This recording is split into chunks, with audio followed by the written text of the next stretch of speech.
Hi, everyone. I'm Rachel Wolfson, the host and founder of Web3 Deep Dive Podcast. Web3 Deep Dive Podcast focuses on real-world Web3 use cases to help you better understand how Web3 is being applied today and how it may be leveraged in the future. If this sounds interesting, I encourage you to subscribe, like, and share the content that you're seeing today to help spread the word about Web3. I'd also like to take the time to thank Web3 Deep Dive sponsors. Animoca Brands is sponsoring today's episode. As a worldwide industry leader in digital entertainment, blockchain, and digital property rights, Animoca Brands plays a key role in the future growth of Web3 and the open metaverse. With a portfolio of over 450 investments in products like the Sandbox, Phantom Galaxies, Life Beyond, and Mochaverse, Animoca Brands will keep building a better and fairer Web3 ecosystem, bringing true digital property rights to all internet users. Become a part of the excitement by going to animocabrands.com and by following them on Twitter with the handle @AnimocaBrands. Hey everyone, welcome back to another episode of Web3 Deep Dive Podcast. I'm so excited for today's episode. Today I'll be speaking with Brian Evans. He is a Web3 and crypto entrepreneur who's doing really cool things in the space. So let's get started with today's interview. Hey Brian, how's it going? Hey, good. Thanks for having me. Glad to be here. Yeah, well, it's good to have you here. And this is actually our first time chatting, so I'm excited to get to know you better. For sure, absolutely. Cool. So where Likewise. are you calling in from, just out of curiosity? Yeah, I'm in Los Angeles. I've been here almost 15 years now from Boston area before this. Nice. Okay, cool. Yeah. I'm in Austin, so Nice. got a little bit of a time zone difference there. Yeah, cool. Yeah. So Brian, before we get started, let's talk a little bit about your background. How did you get involved in the Web3 space and what are you doing? Yeah, it was really just by chance. Well, going back, I had a friend in college kind of time mining Bitcoin in the room next to me. So I was kind of aware of it from very early on, 2008. But I was running a marketing agency. I had a marketing agency working with everyone from major actors to major apps you've heard of, things like that. But just got really burnt out with the marketing agency kind of game. Basically got out of the agency, quit the agency. We were doing very well, but I was just had it kind of thing.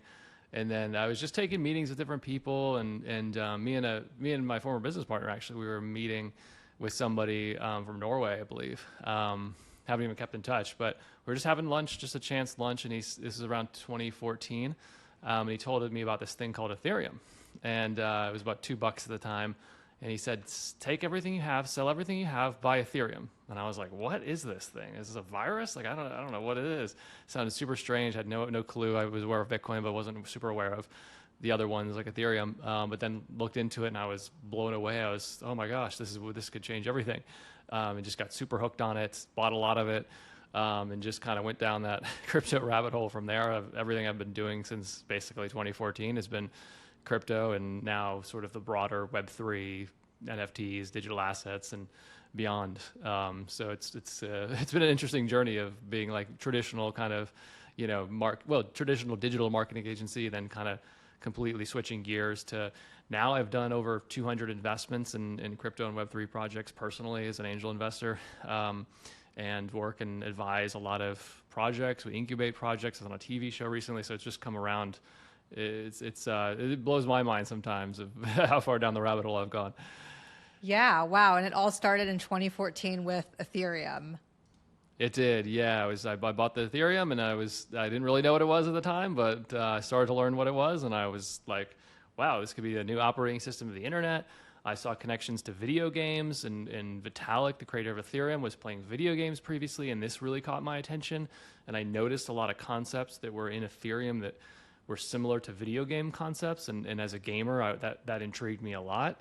And now, we're starting to see sectors of the industry, like the Web3 gaming space, for instance, video game space, really starting to flourish. So it caught my attention for sure, and I've been hooked. Cool. So let's unpack kind of what you've discussed. So you said that you're investing in, did you say over 200 different crypto and Web3 projects today? A lot of different projects. A lot have failed, and some have done well. I'm an angel investor, so what I learned was, and I had this problem in the Web2 world, right? I wanted to invest into the trending apps and things, and I found it very difficult to do that. And I didn't have the right network. If you're not an insider, if you don't have the right connections or hundreds of millions of net worth, good luck. You're not getting in early. You're going to be buying when it's IPO'd, right? And what attracted me to crypto too, really, is democratizing access to not even just investing, but buying the digital assets or investing in digital assets or companies or projects. And really the nature of the space has been that, allowing just anybody in. And if you think about crypto, pretty much anybody can get on a phone or a computer and access a exchange or a democratized swap and buy any crypto they want. Whereas in the traditional world, you can only do that when something's on the stock market, when it's at billions of valuation. So this democratization of access to, investing, for lack of another word, was intriguing to me. So when I saw this, I was like, I got to get into a lot of these. And I started, getting into different projects. And like I said, some have done incredibly well. So like Ethereum, bought that very early, and it's obviously done many, over 1,000x since then, or around that. And others that have not done well, but it's just the nature of a new industry, right? So I really like getting involved in trying to help projects as sort of a value add investor. So I'm working with a number of projects now, and from the gaming space to TV to various forms of blockchain crypto kind of projects and NFT projects and things like that. Yeah. It's interesting what you said. I kind of resonate with, well, I don't invest in projects, but what intrigued me about the crypto space was how easy it was to, just be a part of it by buying Bitcoin and then holding that. And it really provided me with financial freedom, that feeling of financial freedom. Yeah. I've never really bought stocks or done anything like that, but I feel like with crypto, it was just so easy for me to enter the space and understand it and have that feeling of financial freedom. So I agree with you there on, just how you got started with investing in the crypto space versus like traditional investing. And you nail it there, because, access is a big part of it too. For, Bitcoin's one instance of it, and then things like NFTs, the access people have now in the Web2 world is very difficult. To build a network, you got to know the right people, and it's hard to get in, and people are very standoffish sometimes. But in the Web3 world, what really attracted me as well was you buy into some NFT project like a Bored Apes, or there's plenty of other ones, and the communities are just very welcoming. And, oh, you're a designer. Great. I'm working on something. I need a designer. I'll use you, or whatever your skill is. And many bonds have been formed and partnerships have been made, and people are running businesses within these communities, helping them do design work, developer work, marketing, all sorts of different things. And you didn't have that community like that as much in Web 2. It was just the broad social media networks that were very hard to navigate and find your home, your community. Whereas I feel like in Web 3, you can find your community a bit easier within some of these projects. I've had friends very successfully go into projects, join. We even have our own smaller sort of private community, but some of the bigger, more public ones are even better in that sense, because if you want to use your skills somewhere, you can get into that community and sort of showcase what you're doing, and people will utilize those skills. So the access is incredible right now. I tell people this is the best time to network, especially in a bear market when things are sort of down. People are looking to connect and work together and find collaborations and increase what they're doing and make improvements and stuff. So it's a really great time to network. Yeah. People are very receptive to it. Yeah. Yeah. I mean, I've made so many best friends and good friends because of the Web3 space and just at all the conferences and the people that you meet. It's been amazing. Let's talk a little bit about the NFT sector, because you mentioned that you've invested in NFT projects. I've also been following you on Twitter recently, where you've tweeted quite a bit about the NFT space today. So let's talk a little bit about that. What are your thoughts on the NFT space today, and how does that compare to what you've seen over time? Well, for background, this is why I was so bullish originally on NFTs beyond everything. As a gamer, someone that played a lot of video games, I played the Call of Duties and the World of Warcrafts, and different video games over the years, Diablos and, different things like racing games. Nobody wore the character on social media as their profile picture, right? It was very rare. You wouldn't really see that. You wouldn't use your Fortnite skin on social media for gamers. But what happened in the NFT space was you'd see everybody rocking these representations of themselves, basically these profile pictures that they bought from these projects on social media, and it created this viral trend where everyone's saying, "What's her profile picture? What's his profile picture? What is this?" And they're looking into it, and then they want to be part of the club, right? So they also wear the picture. And you never saw that before in Web 2. So I said, wow, this is, from a marketing perspective, this alone, the fact that people are doing this is incredible. We're going to have, this is a viral moment, right? And that really attracted me, the fact that something could be that much more successful because more people are seeing it. They're really representing that brand. Even if you think about the Nikes and the Adidas of the world, yeah, we wear them physically, but not really on social media. You don't put like a picture of a Nike check as your social media picture, but people do that with NFT projects. They put the brand, they'll put the Bored Ape brand, they'll put the images on their social media profiles, and it helps promote them that much more. So that was like that was a starting point for me. Then I kind of went down the rabbit hole, and then I started to notice, okay, video games, for instance. Vitalik was playing video games, and there was elements from video games. One of them was called a soulbound token. That's a term from video games where it's linked to your character or your account.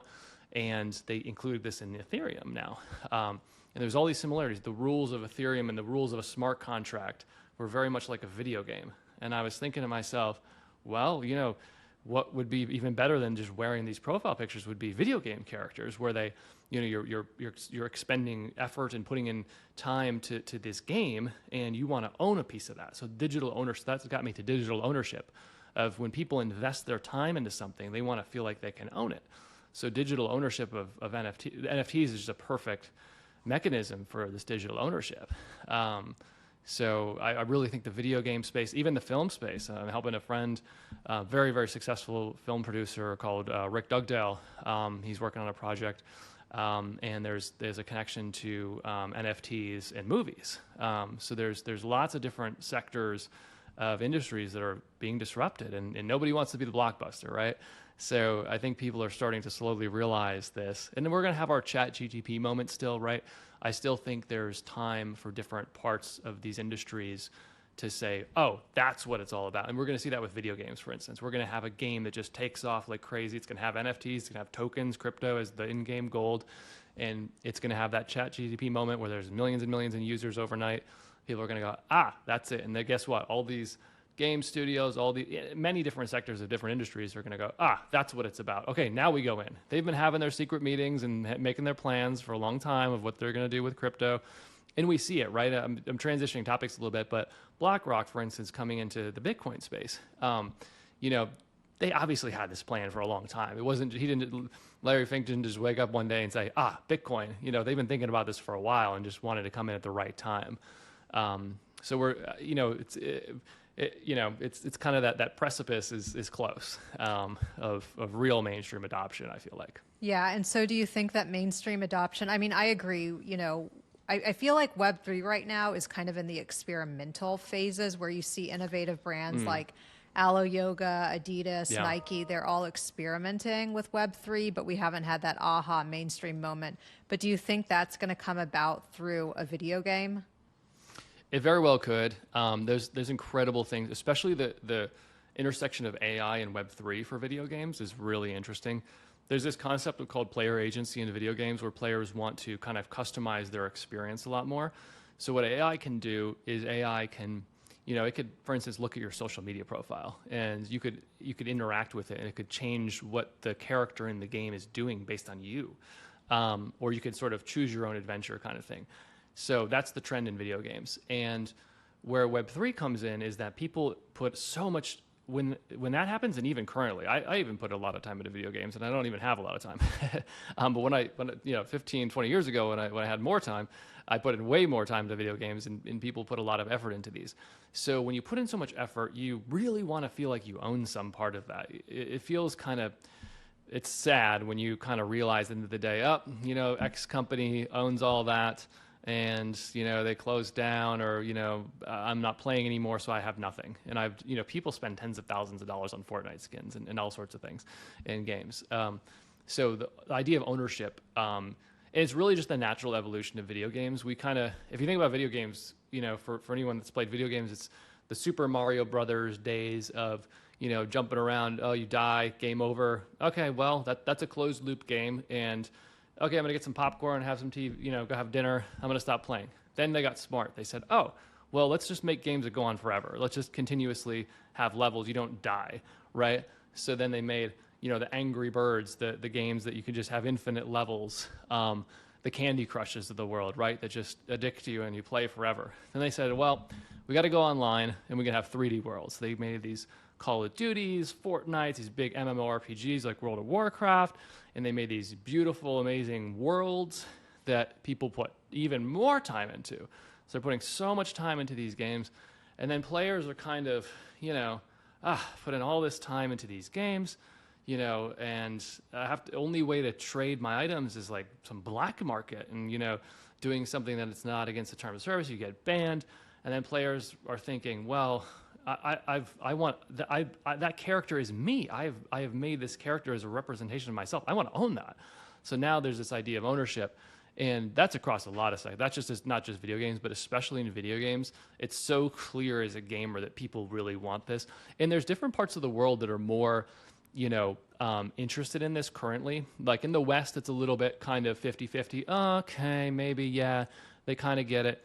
In the East, and I was talking to my jiu-jitsu instructor actually, and he was telling me that, yeah, he's like the samurai spirit, right? He was telling me. And he said people own a samurai sword, and it could be in their family for generations. Their great-great-great-grandfather may have owned it. Sometimes they believe these items, these swords, have a soul and a name, and they're so connected to it, right? So guess what? Same with digital items too. They can have a connection to it. So you notice certain parts of the world gravitate towards NFTs, for instance, because they believe in the connection more. And in that part of the world, for example, if you have bought an item that gives you an advantage in the game, they say, wow, you got that item. That's incredible. That's amazing. You're a great player. That's fantastic. In the West here, in the States, it's a bit more, oh, okay, you bought the good sword, that's why you're better, So there's a little bit of a split there in that, but I think those things will be worked out over time, but that's just why you see the transition, and that's why you see the pull happening to different parts of the world first. But I think over time, we're going to see globally a lot more adoption, especially mixed with AI. It's the perfect synergy of things to really get us that ChatGPT moment with Web3 video games. Yeah, definitely. Before our interview, I was talking with Don Tapscott, who he wrote Blockchain Revolution and many other books. And he was also talking about the convergence of blockchain, AI, and machine learning.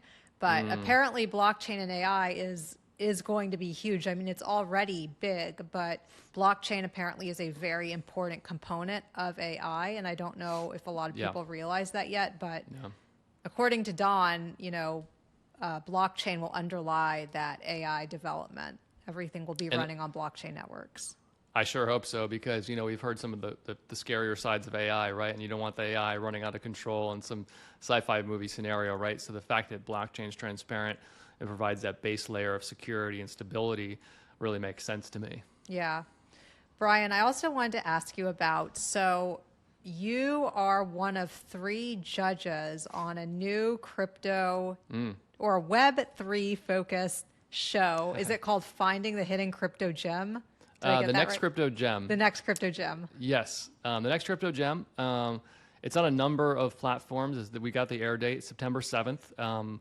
It'll be on, for example, Amazon, Apple TV, and it's actually on 170 different platforms in about 55 countries, 13 languages. So it's a very large global distribution.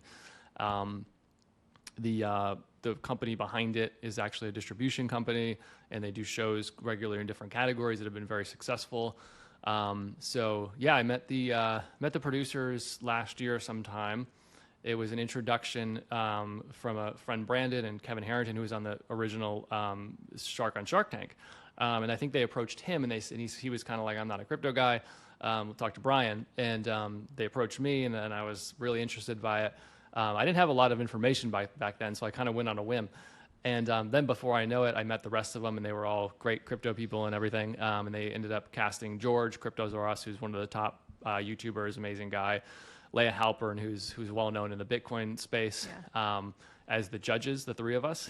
And it's a competition-based show, so it's kind of a mix of The Apprentice and, oddly enough, The Office, but in a very interesting way. So it's not really like Shark Tank. It's a couple similarities with Shark Tank. There is some pitching, but it's more competition reality, which I think people are going to be really surprised in a good way of how it kind of came out.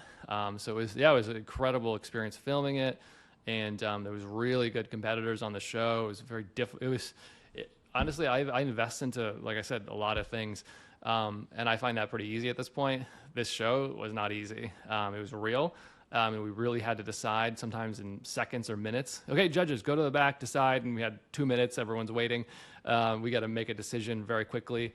And we had to deliberate and figure out, who's winning and who's losing this show. And they're standing there, 7 cameras on us, and we got to decide who's winning and who's losing.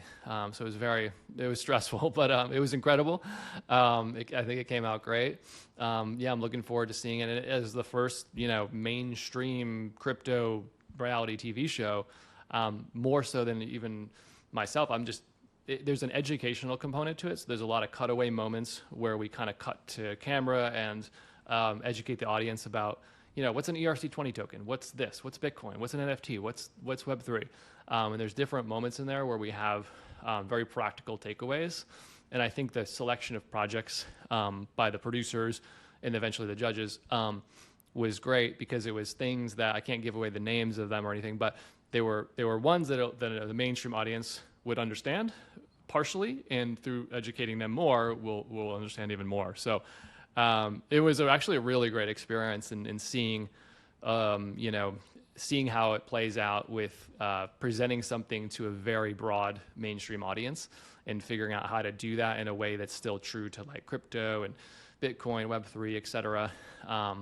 So I think we did a good job. So I'm very excited to see it come out. It's already been picked up for season 2. So that's going to be even bigger and more episodes. I ended up through working on the show as a judge, they said, you should be like an associate producer and help us. And so they brought me in as a sort of associate producer, and I'm going to help with season 2, kind of find projects and help put things together. So it's been a really, really fun experience. Cool. Yeah, that's awesome. I'm excited to watch it. I was so excited to see that it's on Amazon, because I watch Amazon Prime all the time. Just throwing it out there. If you need a guest judge for season 2, let me know. All right. But I think it's Absolutely. so cool that it's the first mainstream Web3 focused show, which really says something about where we're at today, how Web3 is slowly but surely starting to make it into the mainstream. Yeah, absolutely. And, as I mentioned before, the film side of things is also really interesting. So the whole entertainment category, from video games to film to TV, there is incredible. There's all different sort of use cases of Web3. So it's exciting to see all that happening. Even doing a TV show, I'm still absolutely most excited about video games, just because people don't realize, but this is the thing. More people play video, and a lot of people don't know this stat. More people play video games, and people look this up because they never believe me. More people play video games than watch TV and movies combined. Wow. And that's a crazy stat. And it includes casual games on your phone, whatever. But it's still a crazy stat.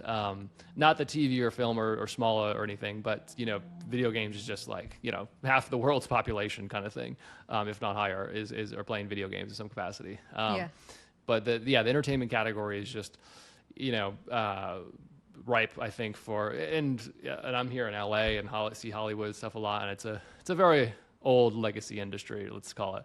And blockchain is pretty good at disrupting those. So yeah, definitely. Actually, I want to get your thoughts a little bit more on, because you're in LA and that's kind of like the entertainment hub of the world. Yeah.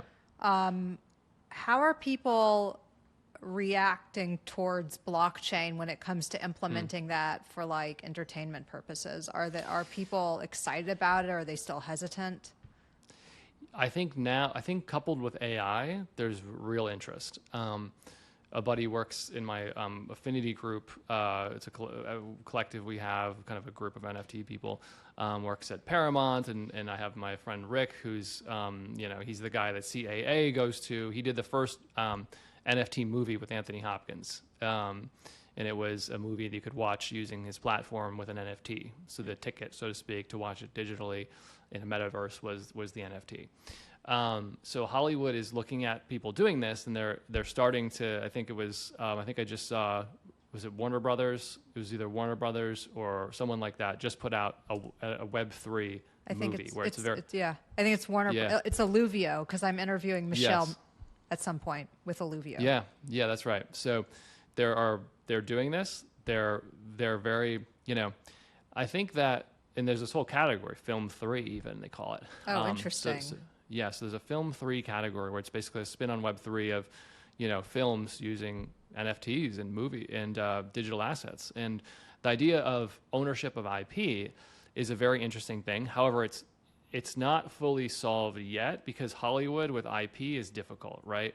The actors, the producers, there's conflict over who owns the IP. So some of that still has to be ironed out. But on a conceptual level, and I can't give away too much about this project, but people that I know are working on many different projects to basically democratize access to films digitally with Web3. So it's happening for sure. It's the same as the video game industry having the secret meetings and saying, let's have our strategy ready. Same as the BlackRock saying, hey, let's get a Bitcoin ETF, stuff ready to go, just at the right time, swoop in. And it's the same thing is happening in Hollywood. There's heads of, I think CAA and others have head of Web3 positions and head of blockchain positions at some of these companies.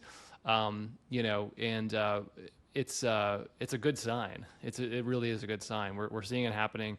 I fully see a future where your movie ticket is an NFT and you can own a piece of IP from the movie. Think about some of these cult hit classic movies, smash hit movies, that like a Matrix as an example. Imagine the fans being able to own a piece of that one day. And it's, all these old guard industries that, don't like transparency and, want to own everything and be centralized. As we're seeing from within this industry, that's all changing. So they're going to have to, someone's going to disrupt them. They're going to be the blockbusters otherwise. So they can try to hang on for as long as they can. A few of them might last a while. The rest will be dinosaurs. Someone's going to come around and just disrupt the model. So the ones that aren't pivoting and adapting to this and embracing it are definitely going to be left behind. Yeah. You made me think that it's too bad the Barbie movie isn't doing anything in the Web3 space, because that marketing is insane. I mean, imagine if there was like a Barbie NFT, that would have sold out like immediately. Yeah, absolutely. It's it's my generation. If you can see him here, my background. I've got collectibles. My generation, a lot of generations to collect baseball cards, figurines, all sorts of different things, collectibles. I'd love to collect digital collectibles from movies. Yeah. Right. And that then it gets into experiences too. There's all sorts of different angles that just make a lot of sense. And for the producers of these movies, they can make more money, right? So that's what they want. They want more money. So if they can make more money and, let others be a part of it, I think it's a win for everybody. Definitely. I mean, yeah, especially as the world becomes more digital, we're going to want to own those digital collectibles. Absolutely. On top of the physical assets, right?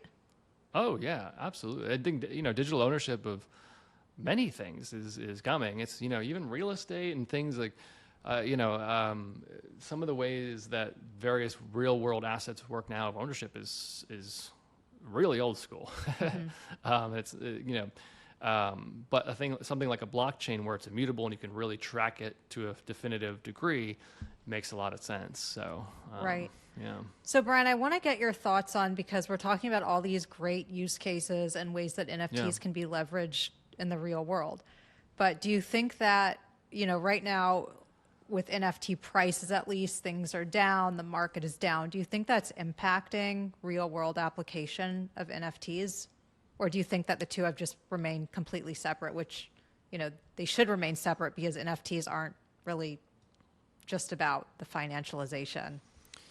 I think the smartest minds know how the cycles work. So if you think, as one example, I keep mentioning BlackRock, they're coming in a bear market, right?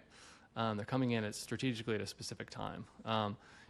What the mistake is that traditionally people make is they say, let's wait for the euphoria of the bull market and invest and launch our projects and do things. But everyone's doing it then, right? And you're going to be washed away in the crowd. And I think now is an opportune time because it's only the real serious people that really are into this, that really believe in it are around. If others have, whether they've had to for financial reasons or not, moved on to other things, got a job somewhere else, done something in a different industry because they've had to, or lost interest in the bear markets, that happens, and we see those cycles. So what we're seeing now with different parts of AI and NFTs we're still seeing usage happening. It's just the phase we're at in the market of course, what happens basically is all the money goes up to Bitcoin in these times, and it gets sucked away from things like NFTs. But it's going to flip again. Bitcoin, let's say, goes 100K in the next halving, which a lot of people think it will. Well, guess what? People are going to say, wow, I made a bunch of money. What should let's go back into NFTs. Mm-hmm. And then NFTs go back up. So it's just a cycle. It's just a repetitive cycle that goes, money, the markets go up, and then people say, great, I've made a bunch of money. I'm going to divest into other things. Markets go down. They go, oh, no, I better go into the safest thing. What's that? Bitcoin or Ethereum or maybe something NFTs. But it's just the cycles that we're in. So when you just follow the cycles, you can see why we are where we're at. But we saw mainstream celebrities like Eminem and Snoop Dogg, wearing Bored Apes and NFTs. These are not going to just disappear overnight, like some people think. It's not going to. Sure, a certain project may. Here and there, but as a category, this is not going anywhere. It's going to be huge. It's going to be even bigger than it was before. It's just a cycle, just where we are in the cycles. But people get scared. Markets are down. People go to what they feel is the safest thing, and then when they make a bunch of money again, they say, time to take some chances again. That's just how the cycles work. It's just the same thing over and over again. If you understand and follow the cycles, you can make a lot of money and catch the right trends. And we can see, I can go on Twitter now in 5 to 10 minutes and tell you what the narrative in the feeling of an industry is. That's kind of where we are with things. It's pretty obvious. So doesn't take rocket science to figure that out. You just need to understand where we're at in those cycles, I think, to be able to navigate them appropriately. Yeah, definitely. Well, I'm excited for real world use cases of NFTs. I was at VCon. Were you there this year? I wasn't at VCon, no. Okay. So I got to interview Gary Vee, and we talked about NFT ticketing use cases. And that actually seems like one, and you even mentioned that. That seems like one of the best applications for NFTs in the real world. It just makes so much sense to use them as ticketing platforms. Anything that can stop counterfeiting, that's a no-brainer. Any kind of ticketing to, events, movies, anything. It's immutable on a blockchain. There's no, shady guy in the parking lot trying to sell you a fake ticket. You know what I mean? It just doesn't happen. So as the technology, there's some pretty good technology out there where you can, because one of the arguments was, you got to bring your NFT, but now there's apps you can verify at home and bring a QR code, which solves the problem of, carrying around a hot wallet with your NFTs on them. So we have good solutions now for those things, and they're pretty, makes a lot of sense. I think we'll see the entire ticketing business disrupted due to this. So it's a great use case. And that gets into all sorts of, digital identity, I think it's just, again, counterfeiting. It's like, if you want to prove that something's real, it's better to be on a blockchain. You don't want, I have a piece of paper or a plastic card that says my name on it. Like, that's something I could fake or could counterfeit. Whereas digital is much harder. You need very sophisticated skills to do that.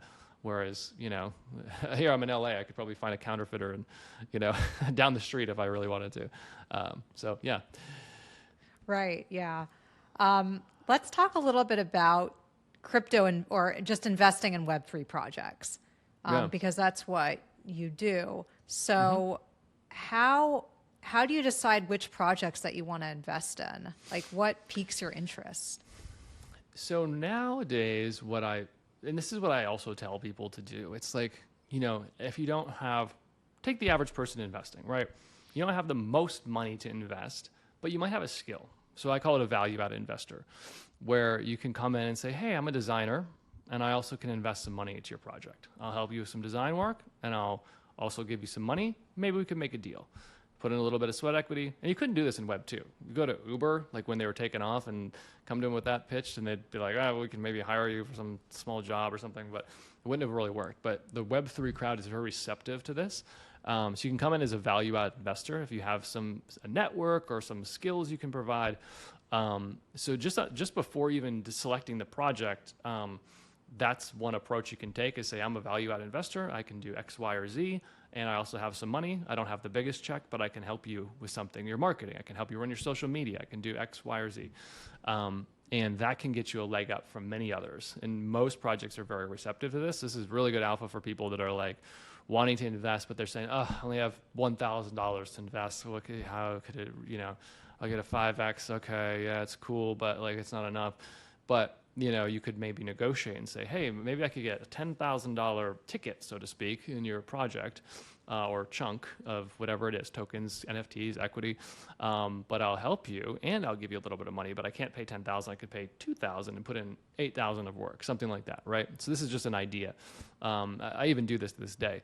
But that's the starting point. And then I think you have to decide your categories. For me, it's video games. And I'll do the same model. I practice what I preach. I'll either, full on incubate the project like we're doing with one game now called Alpha District, or I'll just come in casually and say, here, I can help you with your game or your project, and in whatever capacity I can help you with networking. We can do some events. We're going to do some Twitter spaces, any way that I can help those categories that I like.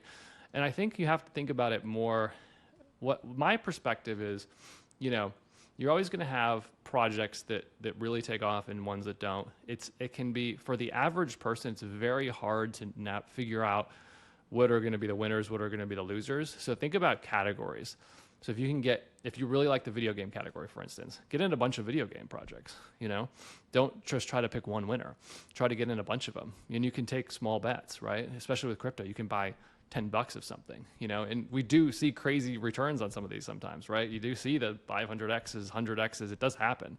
And right now where we are in these markets, we're low, right? So for everything's pretty much, we've had things at all-time highs for many of these projects was, over a year ago, for instance. And now they're pretty bottomed out. So, but not dead, right? So they're just bottomed out, and they have some of these. You can look at the communities. That's another telltale sign of, potential when the markets kind of come back around and, that euphoria kicks in again, the ones that'll go up, the ones that really still have those diehard communities behind them that are still like, okay, we're really into this still. I won't even mention all the ones, but I was talking to another video game the other day that, they're in that situation. They're lower, but they still have that die-hard community that's like, we love this game, we love this ecosystem you're building, and you can feel that. So if you look at the communities around them, that's another telltale sign. So it's not just about the price and the charts. Like, if you're like a charting person, you can look at it and say, okay, this one's probably going to have more likely chance to return, et cetera. But sometimes those hidden gems are hard to find, and you got to really dig in and look at the communities, get a feel for it. But you can feel it within those communities. But so, I think categorically you pick your bets based on a category. This is how I do it. I say I like these categories. And I try to make as many bets as possible in that category, thinking, okay, these are probably one of these are going to really take off, and maybe a couple others will do pretty well. A couple might fail, rather than putting everything in on one project, so to speak, right? And that's like any investing. You may not want to put everything in on one project. You want to kind of spread it out a little bit, not too much to the point where you're not going to make anything if something takes off, but That's kind of, and for me, it's as well, it's like, I also like the Web3 film category. So I'm getting into anything and everything I can find in that category. So I again pick my categories and I'm going into these. And also, the way I look at it, so as I was mentioning before, as a value add investor, I want to get into things that I can help. So if I feel like I don't know anything about this category, I can't help you, I don't know how to help you, it's too techie or whatever for me, then I may not go into it because I feel like I can't help move the needle. I don't understand it. I might not go into it. So, you might want to have some information or understand or like the category that you're in. Because for instance, video games, if you're not a video gamer, you might be like, I don't know how to pick the right game, so I'm not going to go into them. And that's fine. That's totally fine. And that's probably how you should do it, because you might make the wrong bet. Unless you have someone helping you say, okay, this one, then it might be a different situation. So there's a lot of, especially with where we are in these markets, there's a lot of bets you could make that'll probably turn out okay. It's not that all of them will, they definitely won't, but usually you want to invest when things are down here and sell when they're up here. People usually do that backwards. Yeah, definitely. Well, the good news is that there are so many different sectors that Web3 is impacting. So there are so many different projects out there that could appeal to a number of people. Like you said, there's video games, there's film, there's marketing, there's AI, there's, so much. The blockchains themselves, you can invest in those. Yeah, absolutely. Right. Absolutely. Right. Yeah. I saw an email. So is it Elon Musk, his new AI company? They're doing something now with NFTs. Do you know what I'm talking about? I need to look back at that email. What's XAI? XAI. I actually haven't looked into it too much. I don't know too much about it. Yeah.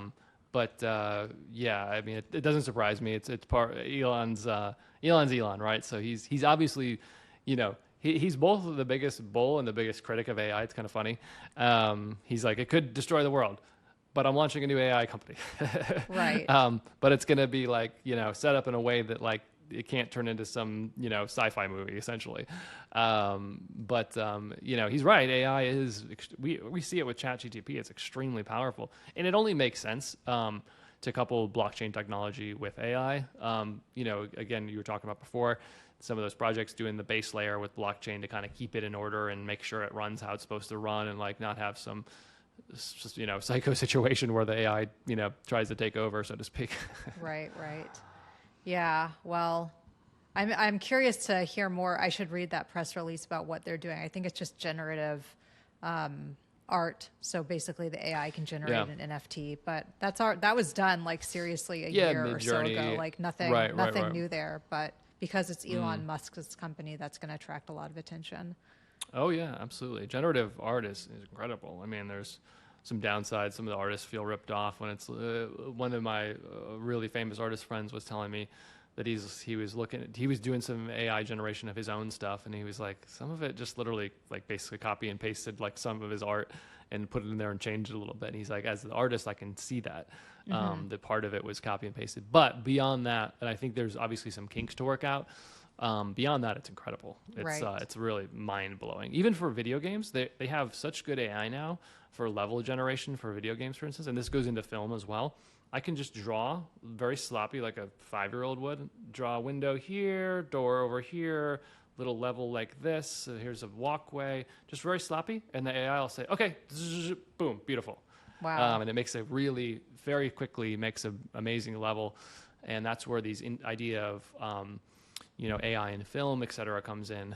I was also looking at another one where they took popular movies. They took like a frame of The Matrix, and it had like the regular frame of cropped like this, and then they expanded it with the AI and showed what was below and what was above. And it was, you're watching it, in a vertical form, and it looked like you looked like you were just watching the movie. You couldn't even tell that some AI had made. The film producers didn't even make this. This was AI making this, and it was crazy. Yeah, that's amazing. Yeah. Well, I'm excited to see what's to come with AI, but especially when it's being applied with blockchain. Yeah. Brian, we're going to wrap things up a little bit here. So do you have any final thoughts that you want to share with our listeners before we end our conversation? Maybe something that I didn't already ask you about? No, I mean, I think, yeah, it's just an incredible time, honestly. This is what this conversation makes me remember is that, wow, like everything happening with AI and Web3 and, we're just at this precipice right now. I can feel it within the world that I'm in of, it was like crypto early on. It was like, you know what, this is going to be the same feeling I had with Ethereum back when it was $2. I was saying, wow, this can change everything. And it did. And we're kind of the same place now with Web3 and AI is, wow, this could change everything. And guess what? It's going to. Yeah. So I'm excited.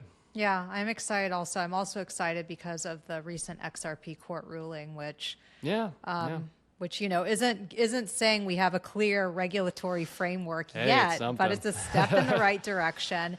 And it brought a lot of excitement to the crypto industry that I haven't felt in a really long time. I know. It's like finally people are excited again, and that's a step in the right direction. We're getting closer. So good.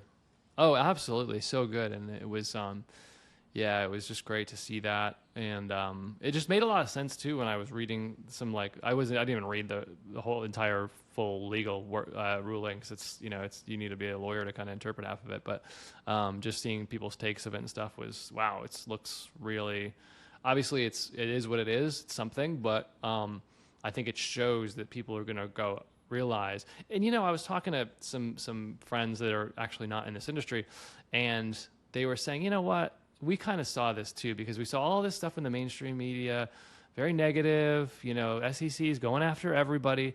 The way they want you to think is that previously everybody is a bad actor. And he was telling me, he's like, do I think everybody in this space is a bad actor? Is that even possible? He's like, no. So he's like, yes, what's the alternative? They're full of it. Yeah, definitely. Everybody's not a bad actor. He's like, it's just not happening. Now you get Larry Fink from BlackRock, and we can make your argument about, that kind of big money, but they're seeing something in this space, right? So they're not just coming in, it's not some shady operation, right? It's a $1 trillion fund or whatever, right? So it's good to see, people realizing that everybody in this space can't be a bad actor. Obviously, there's just, aggression at some 3-letter agencies. Right, exactly. Some aggression, but yeah, it's a step in the right direction. So I'm excited for that. Brian, this has been a great conversation. If our listeners want to get in touch with you, how do they do that? Yeah, just Twitter. Brian D. Evans is my username. You can probably reach me there. Awesome. Cool. Well, Brian, thanks again for coming on the podcast, and I will see you guys next time. Thanks. Special thanks to Aaron Bender for producing Web3 Deep Dive podcast. I'd also like to thank the sponsors behind Web3 Deep Dive. Finally, thanks to the listeners for tuning in. Please be sure to subscribe, like, and share. I'll see you guys next time.